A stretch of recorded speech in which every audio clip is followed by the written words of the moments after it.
listening to Second Wind with Joyce Buford, where women who are ready to expand their life adventure discover the tools to stop playing small and tap into the courage required to enjoy their second wind. Welcome. Welcome to Second Wind. As always, I am so happy you are here. You know, I created this program, podcast, especially for you. So each of my guests are contributing women who have gone through their own passages and have developed an awesome life through whatever they created after their transition. So today is no exception. I have another wonderful guest. And I'm so pleased to say I even journeyed some of this time with her in early years when we were in Jack Canfield's programs. So anyway, let me tell you about our guest, Kathy Sparrow. Now, Kathy Sparrow calls herself an author, a literary midwife, interesting, and a fly fisher woman. So she starts off by saying, I've always known I wanted to be a writer. When I was entering high school, I told my guidance counselor that I'd never be a writer. He told me that I would never be a writer. I believed him. Wouldn't you if you were a high schooler? Yes. Luckily, her soul voice was much louder than his. I began writing personal essays, and one submission led me to writing personality profiles for a community newspaper. I lived in upstate New York, not too far from New York City, and I was about to capture the stories of many artists, writers, and musicians. My world, Kathy says, revolves around fly fishing and writing. I was once one of the only female saltwater fly fishing guides and owned a fly fishing lodge. That prompted me to write the whispered teachings of Grandmother Trout, best described as the female version of A River Runs Through. Very good. So over time, she has published many things. Her responsibilities grew from freelance writer to contributing editor to managing editor. Then the world of book publishing opened its doors, and she began working with a number of publishing houses, including For the Dummies, which we have all heard about them, publishers, and Masters Press in Indianapolis. So welcome. I could go on and on and on talking about all your accolades. Oh my goodness, Kathy. This is just magnificent. So welcome to Second Wind. Thank you. Thank you. I'm happy to be here again. Happy to spend some more time with you. I know. It was 6 years ago we visited on Second Wind, you said. 6 years? Wow. That's what you said. I'm like, no, can't be. Yeah, I guess it has been. Yeah. Well, I remember sitting at a table when we were at Jack Canfield's training. We were trained the trainer together, several of his programs. And I don't know, I think it was at lunch and we were talking about fishing. That's when I first knew you were interested in fishing, and you were living in Texas, right? Rio Grande? So that was probably more like breakthrough to success, because I was still living in Texas then. Yeah. That was the very first thing we did together, correct? Probably, yeah. So, you know, why we sometimes accept a guidance counselor's stab at whether we would be a writer is just, did that really stop you? It did. Well, you got to think about it. I was, like what, 14 years old. It was back in the 70s, early 70s, right? Yeah.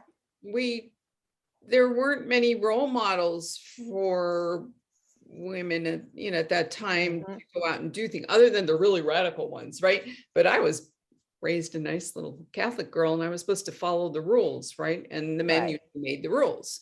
Yeah. And so I believed him, and I was kind of, what, the other thing was my mother was sitting right next to me and she never challenged him.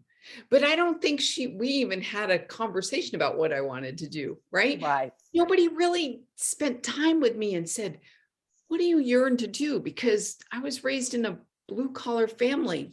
Right. Go get a job and put food on the table. Only my role was like, get some skills so that when I got married, I could have a little pin money or, something like that to support my husband. Well, and luckily something inside of me doesn't buy into that. I mean, but it's been a struggle through, I would say, right up until about, I don't know, a decade ago that I started going, wait a minute, that's not my role, right? But I listened to that voice that wanted to write, and I would write. And then I remember it was Pam Schmonsky and I had babies by then.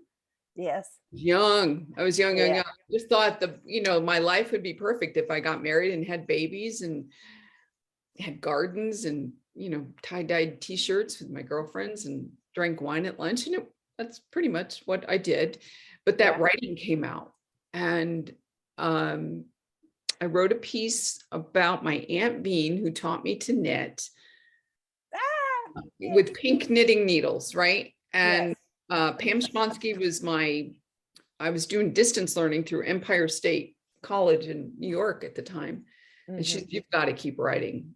I want you to write more of this. So I wrote an essay about climbing Mount Everett in the Berkshires and how I was scared to death of heights at the time. Now I'm telling you, it's not a big mountain. I don't know, it's a little tiny thing compared to what I've done recently. Right. But I wrote that piece, sent it off to Lael Locke at the paper in Chatham, New York. And she called me up because actually at the time you had to print it out and mail it. Yes. And she called me and said, I love your writing. I can't use this piece, but I love your writing. And through her, I got to write personality profiles, which means I got to sit with interesting people and ask them about their lives. Oh, what a great job. How fun could that be? It was.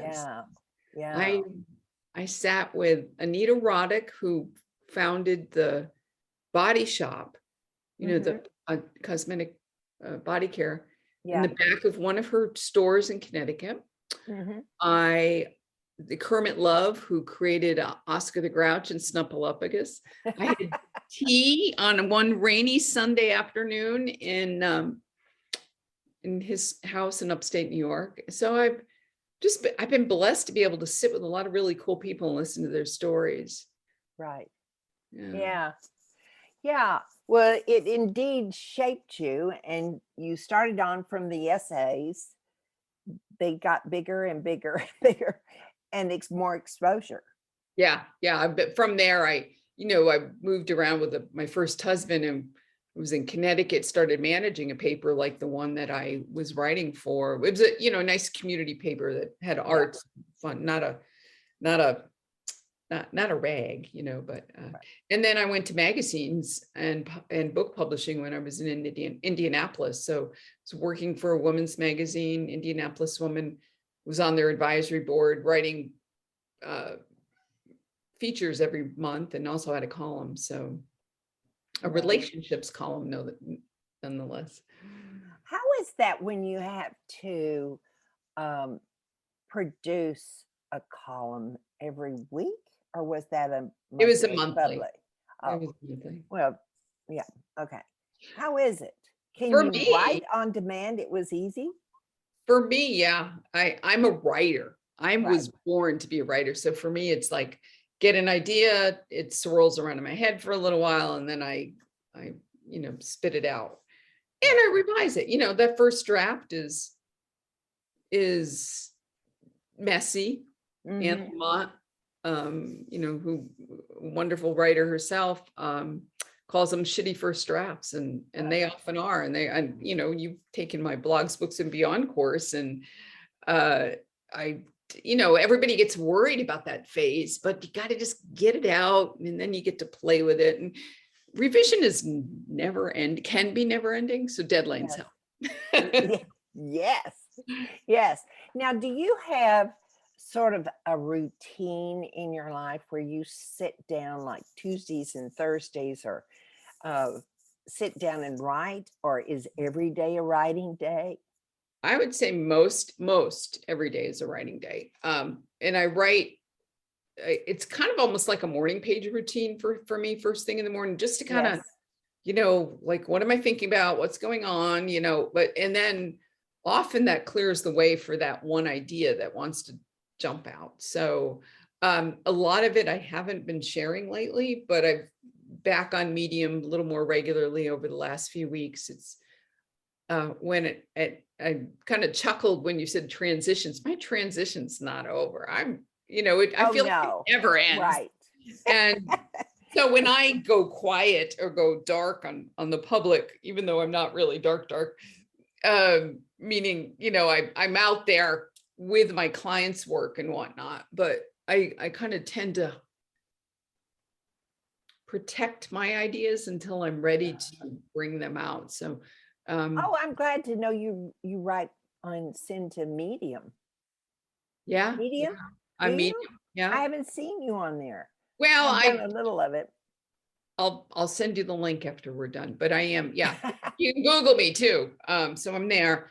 And a lot of it's brave stuff, it's like, ooh, like recently I'm redefining my role as a grandmother. Like I moved to San Diego for my children, right? My daughter and her grandson, my grandsons, and now they're going off to Japan. So it's like, oh, my son and his children are still here. My daughter-in-law and children, granddaughters, and we're about to have another one soon.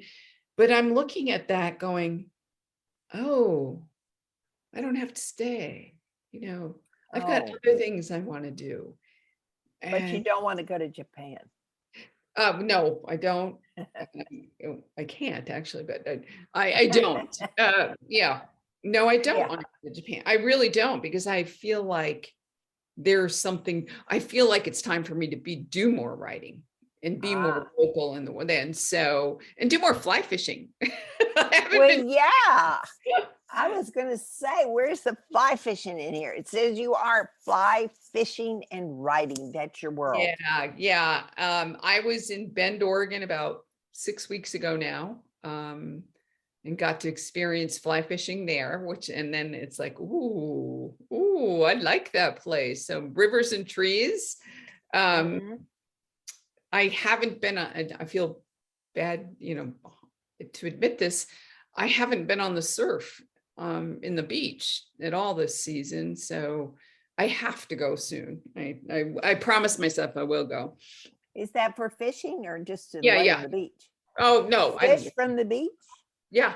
Oh, that's totally different. I wouldn't know anything about that. Oh, it's every place is different. And then every place requires us to show up differently. That's what's beautiful, which there is going to be more fly fishing next year that I share with other people, because but actually when we were in Train the Trainer, I got this download that I needed to combine fly fishing and personal development training, and I didn't do it.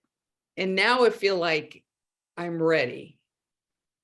And now that the novel, The Whispered Teachings of Grandmother Trout, is out, more women have been saying to me, I was never interested in fly fishing before, but I want to go learn, right? I want to go fly fishing with you. So I'm working on places and to meet next year. One of them is in the Adirondacks at this gorgeous little retreat.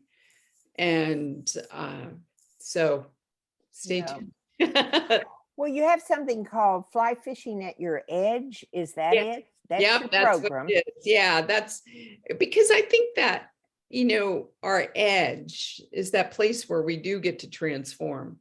Mhm. And every time we move, we go over some challenge or hurdle, there's another edge. The edge, our circle gets wider and wider. Right.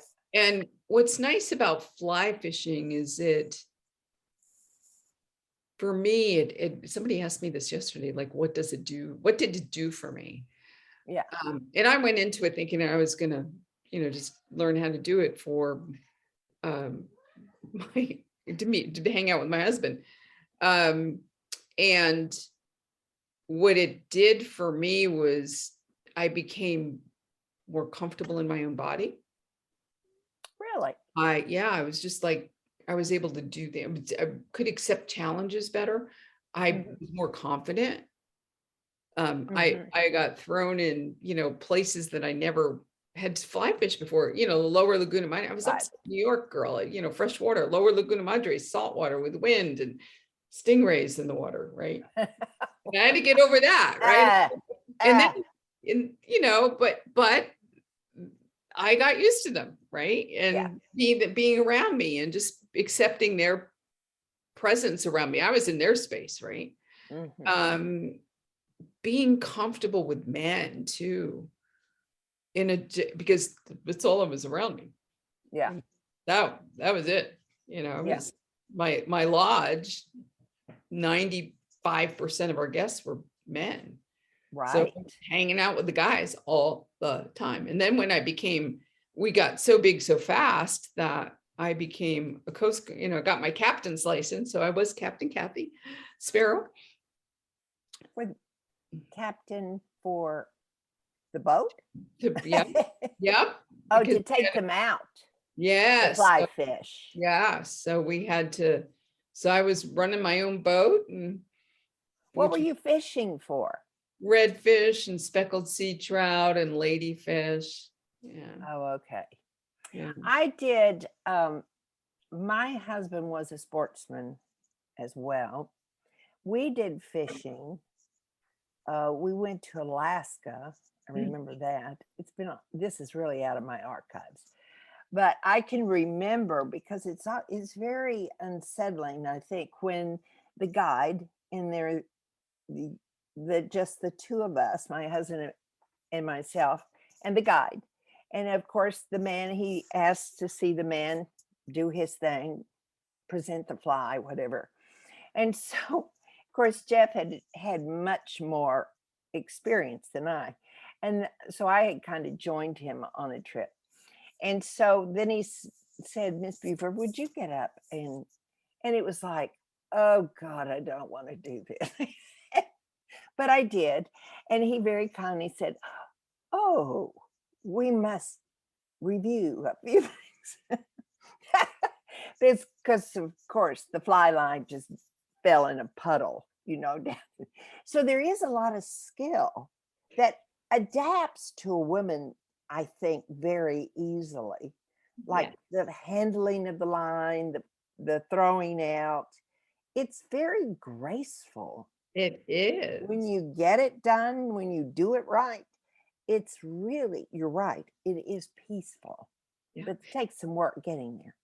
Yes. And if we could just learn to connect with our bodies and ourselves, get out of our heads and just feel it, right? Feel it.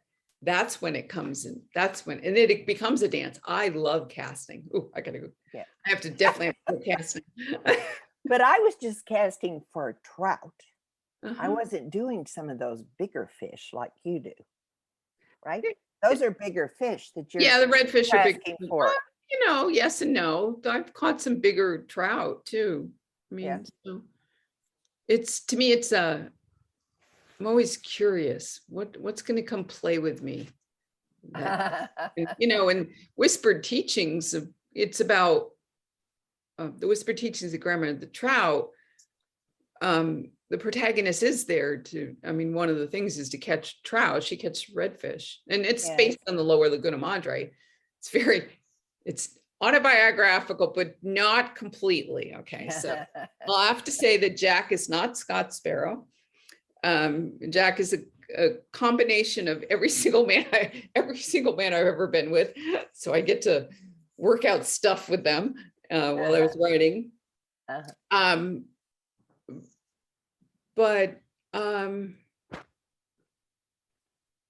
Yeah, so the whisper teachings is like, what are we going to, it's not just from the fish and boat, what are we going to learn in that environment about ourselves? I would have some of my greatest writing ideas actually when I was waiting for Laguna. Yeah. How long did it take you to write that book? Is it something that you just sit down and out it comes, or is it a process? Oh, it was a process because I started writing it when I had the lodge. So if I wasn't out on the water, I would get everybody out the door and I'd sit down to write for an hour or so every morning, with my coffee. And then I put it away. When I left Texas and my husband, and I walked away from fly fishing. It was like, I'm done. Right. Well, I wasn't done because it called me back.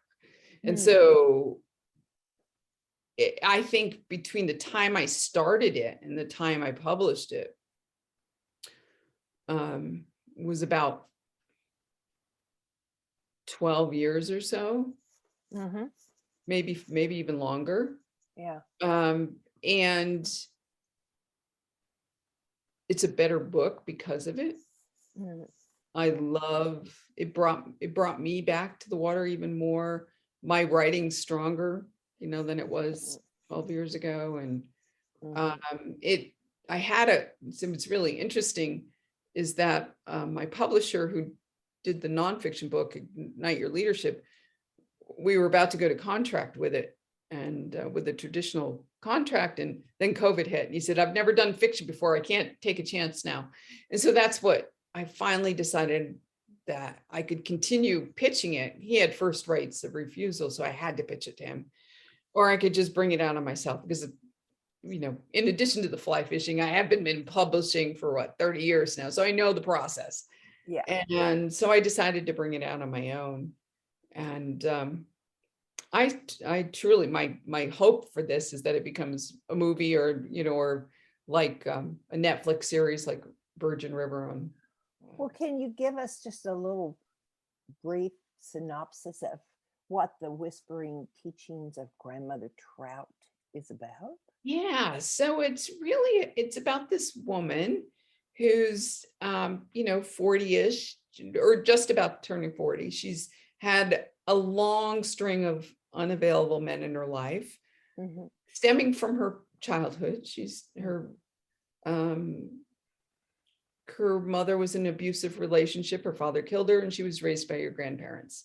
Okay. And so she goes on assignment. She works as an editor on a magazine, and her boss sends her off on an assignment because he has an idea that he wants her to take over his position, but he needs her to go clear her head. She's very successful. She gets her work done, but she's kind of rigid. So she goes to the Lower Laguna Madre, and she spends a week at the lodge. And the lodge owner is a very kind of a motherly like figure, very wise woman, very connected to nature, very listens to her intuition. And so they have this week together, and trying not to give too much away here. Yeah, no, you've given it sounds like it would really be almost like a journal for life.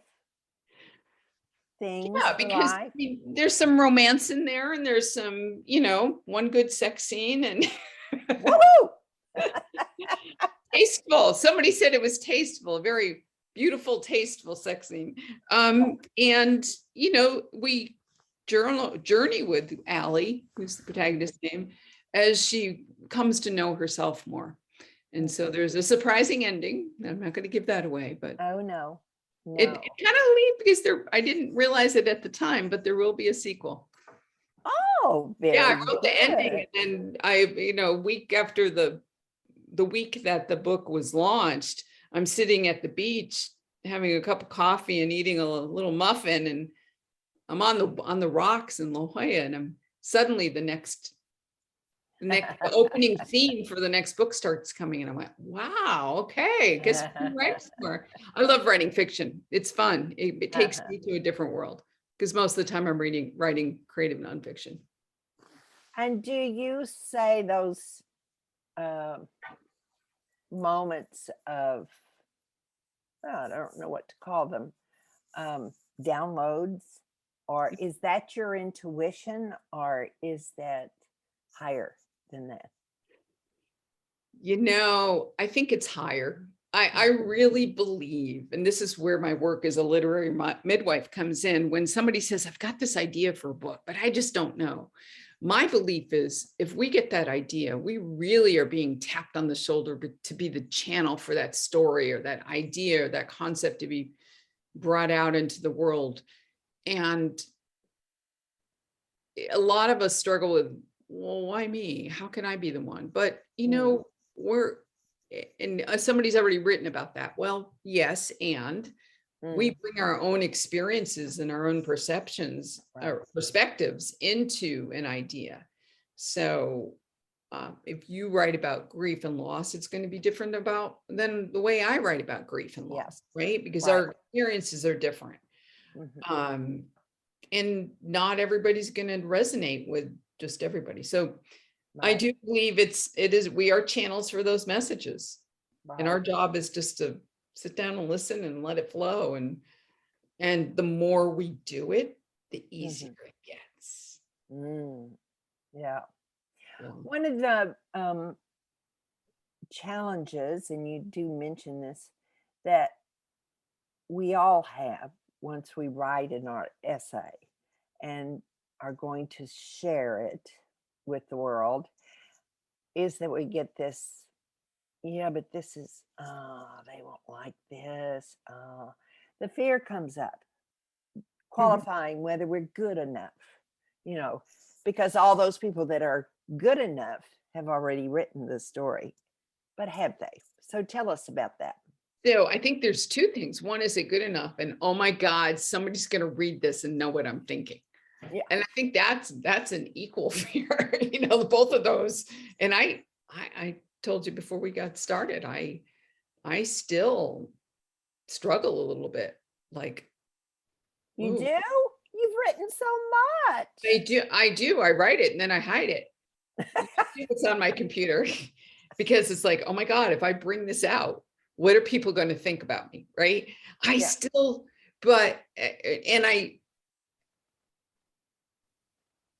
And I'm getting, and sometimes it's like, I'm not quite done with the thought. So there's a little bit of fear there, but then it's like, I'm not quite done with it. There's something else that I want to bring out in that. So, and I also believe that when we're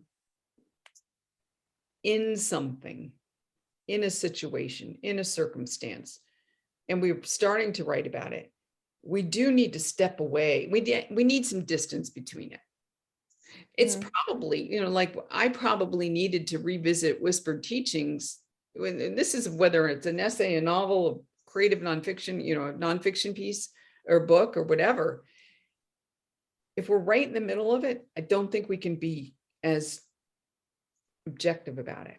So by me looking at that, I was still living a lot of it. I mean, I really was still living a lot of it. Right. And I guess I had to have a few more men after that to in my life to really go, oh, wow, look what Allie's got to work out. So I think that having some distance helps us. But the thing about, there's no such thing as perfection. We can keep revising and revising and revising and revising. That's why I said to you, deadlines help, right? Yeah. Got to get it done. Boom. Yeah. And so what I do for my clients is I provide accountability. And I say, we get it to the place where one, they have another reader looking at their work. And I've kind of put my blessing on it. It's like, okay, go post it. right? Post it to your blog, post it to Medium or wherever.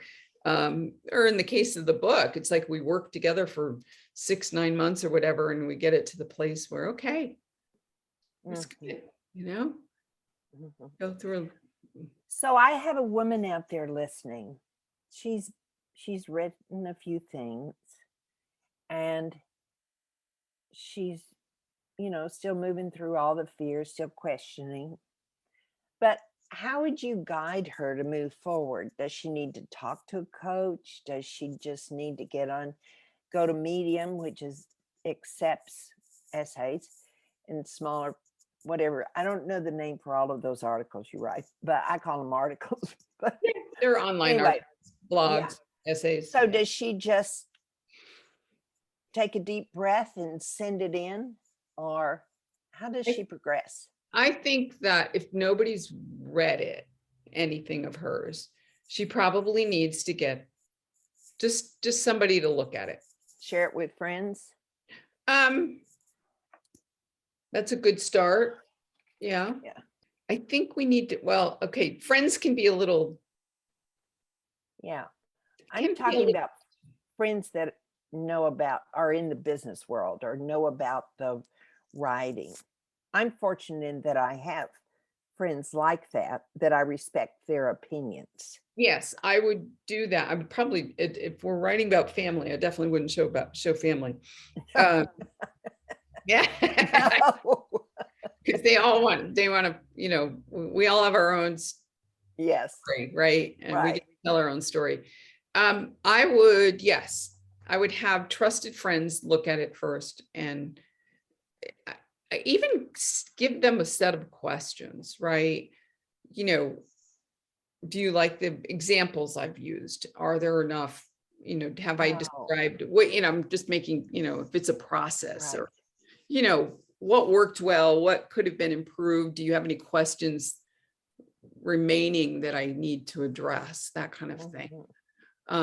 We want to give guidance when we ask for feedback. Right. Like when I'm working with a client on a book, we come up with a set of questions for our readers. And I did that with my novel. I mean, I don't write all the time, but I had to send it out and get feedback. And then we take those answers and, 10 of our readers say, there's a problem with this one piece placed. There's definitely a problem. If only if one person says, well, I didn't like this, one person's opinion is like, okay, but you may not change anything. So that would be, and I think if they have serious intention, like what's the purpose of putting this out there? Is it to bring on clients? Is it to write a book? That's when I think getting some, a writing professional's opinion would be helpful, because one of the things I do, I look at what's the purpose for writing this, right? And is it to attract people to your radio show or a coaching program, whatever, then we got to look, well, how does this writing support that in result, that the outcome we're looking at? And, it comes, where are you going to post it?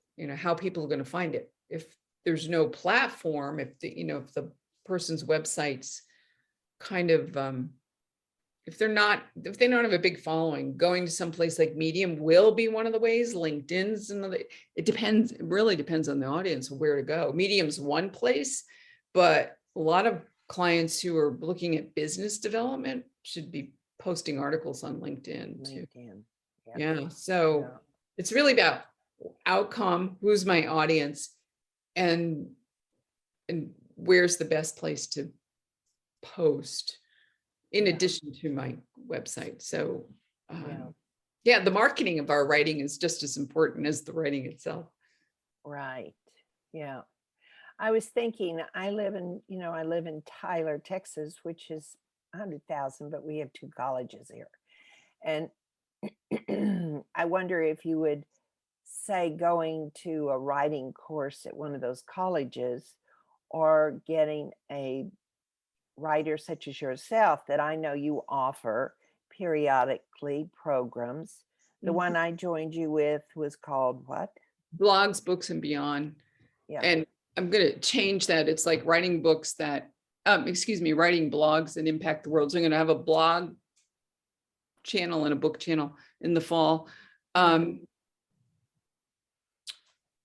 think it depends on the college course. Yeah. And, it just depends. And then there's prerequisites too for creative writing. So depends if meet that. I always think about education. I know that's crazy, but I always think about learning more. I love to learn. Awesome.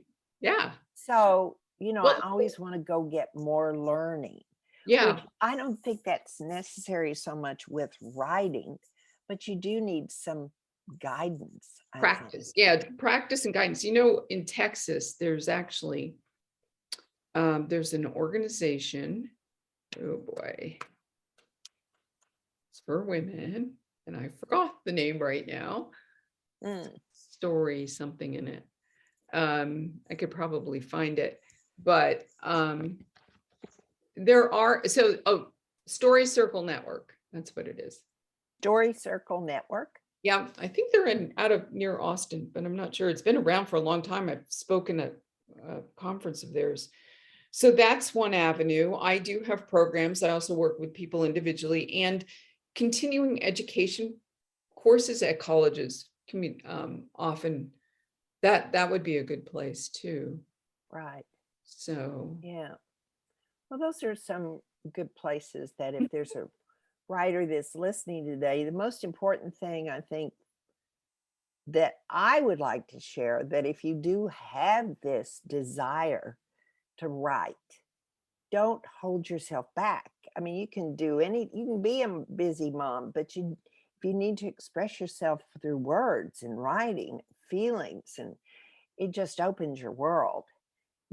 All of a sudden you become a different person with a lot of pride in that you're doing something that's in alignment.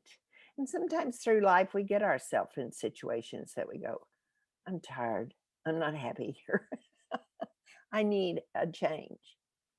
So, sometimes we can write ourselves out of those situations. And the other thing, I think you're right. We can be busy. I'm busy.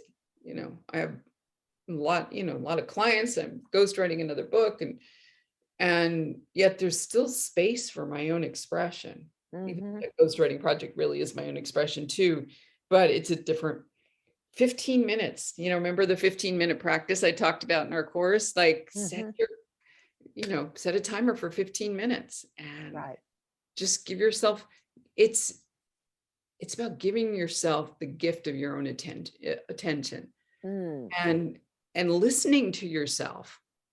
And I think as women, we put ourselves last. We always put everybody first. And it's not a selfish act to sit down and go, what's up with me today? What wants to be expressed through me today? And whether that's a journal where we're just venting about something that happened the day before, or becomes the kind of the clay on the wheel for a bigger piece, an essay, and that essay may turn into a series of essays.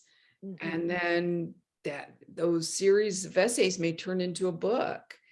It's from blogs, books, and beyond. Is we can often start with a blog and then suddenly we realize we've got enough material that goes into a book. And we may not have ever intended to start out that way, but it's a great way to start expressing ourselves and listen to ourselves. We have wisdom. We have wisdom that needs to be shared in this world. Yes. Yeah. Well, what's next for you as we are coming to this end of our time together? Wow. I'm in a place of, I don't know. I'll be writing, right? I write. I do know that the book, It's All in the Cast, A Fly Fisher's Guide to Presence, Power, and Performance, is next on my, as soon as I finish this book on mountaineering and life lessons, that I will start. I am looking to, create workshops where we can go off and write. I'm seeing a lot of people who are busy, who need, like, can you just come sit with me and we can get this done? And so, yes. So whether it's writing alone or writing and fly fishing. So I'm kind of noodling around those things. And those are, and thinking about the timing of the next blog writing course and the next book writing course. I really like the idea of bringing a group together, because then there's built-in readership and we can bounce ideas. It's not just me sharing ideas, it's other readers of almost, mostly like mine, because I'm going to attract people that are of like mind. So that's, and I get to go back in Jack's room in the fall and assist with him. So I'm excited about that. What are you doing with him? I hang out for the week and get some more of that with Jack Kingfield juju, right? And yeah. Oh, for what course? The trainer. I'm going to go assist. Oh, there, okay. That's sort of like fun, and yeah, you get to see old faces. Yes, I get to see old friends. Yeah, I get to see some old friends and some new friends and meet some new friends, and so I don't. It's like with the new grandbaby due like in the next 5 weeks, I'm kind of on hold going, okay, what's going on? And hurry up, come on, I need to go. Don't come too late. Yeah, I got plans. Come on, don't be afraid. I got plans. Okay. Yeah, but being in this place of, what's next is kind of exciting. It's it allows for more possibilities. So, and there are some other book projects, some on the tape, in discussion, an anthology of women fly fishers that I'm speaking to some friends in the FFI Women Connect organization. I think it's important. I know it's important for women fly fishers voices to be out there. There are not many women writers who fly fish being voiced, and there are a few of us, not many. That's one. So, but yeah, I've always got ideas. It's like, what's next? I don't know. I know. That one feels pretty close. Pretty close into. Yeah. Do you see the fly fishing at your edge? Is that a one-on-one? It can be, yes. Actually, I have 2 women who want to fly me to Montana so that I can just be with them. And that's where, I really believe that how we do, I can see how people show up in their life in the way they approach fly fishing. And so I also know that when we, especially casting, there's so much involved. It's our presence, it's our presentations, it's how are we prepared, et cetera, right? And I can see when people hold back. I can see when people are too aggressive, moving too fast. And if we make changes there, the changes, happen on our life, on land too. Right. That's what I discovered about myself when I learned to fly fish, and I wrote about that on the Mother Lagoon. What I was learning out on the water was applying to land, my relationships, so fly fishing your edge will be groups, and I'm also open to going any place in the world to fly fish. Almost any. Now that could be fun. That exactly, Yes. Yeah. Argentina, here we come. Yeah. There's lots of places I want to fly fish, so it might be a good way for me to fly fish. And yeah. Well, I really want to encourage my listeners to go to your website, Kathy Sparrow, SPARROW.com, a writeablelife.com. Yeah. So that's where you can find so much about her fly fishing at the edge. You can learn about the book, and you can see some other things that Kathy is doing. She's a very busy lady. Yes, she is. She has Facebook, Twitter. She has she has 3 or 4 listings. You have a nice LinkedIn. page as well. So anyway, Instagram and YouTube. So go find out more about Kathy. She's very interesting. She's open to new things, and exposing yourself to her, if you really want to write, you really have this hunger, would be a good thing to do. So get your name on a list. Can they, on that list, can they leave their names if they're interested in program? Yeah, there's a contact Okay. form on my website. Yeah, both websites. Probably the easiest one is Kathy at kathysparrow.com. A writable life is hard to, it's AWRITABLE.com. That's more about my services for writing. But I am. What's the one you just said? Kathy Sparrow at kathysparrow.com. So my email is Kathy at kathysparrow.com. Oh, okay. Yep. Yep. Yep. I am very Googleable as well. So I can be found. Yes, you can. Well, thank you so much for being with us today, Kathy. Oh, thank you so much, Joyce. Yeah, it's great to spend some time together. Yes, it is. So send me when that new course is, for sure. Yes, I will. I hope I'm on the list already. Yes. So, yeah. Now, for my listeners out there, I want to share with you my request, which is always the same request. But you know, I just get so excited. Didn't you love Kathy? Wasn't she wonderful? And look at all the things she can provide for you if you're a woman wanting to write. If you have that burning desire to get your words down on paper, she can help you there. So if you're not the writer, I know your friend. You have a friend that's a writer. Just share the word. Just share the word. And I'll look forward to seeing you next week on Second Wind. So thank you for being here today. Wasn't it fun? I look forward to seeing you next week. Thanks. Bye. Joyce Buford returns next week at the same time for another edition of Second Wind. Through the Joyce Buford Empowerment System, women are receiving the support they need through their transitions and are able to reclaim their true purpose with confidence. They receive the tools they need to map out new lives. You can find out more about her coaching services at joycebufordempowers.com.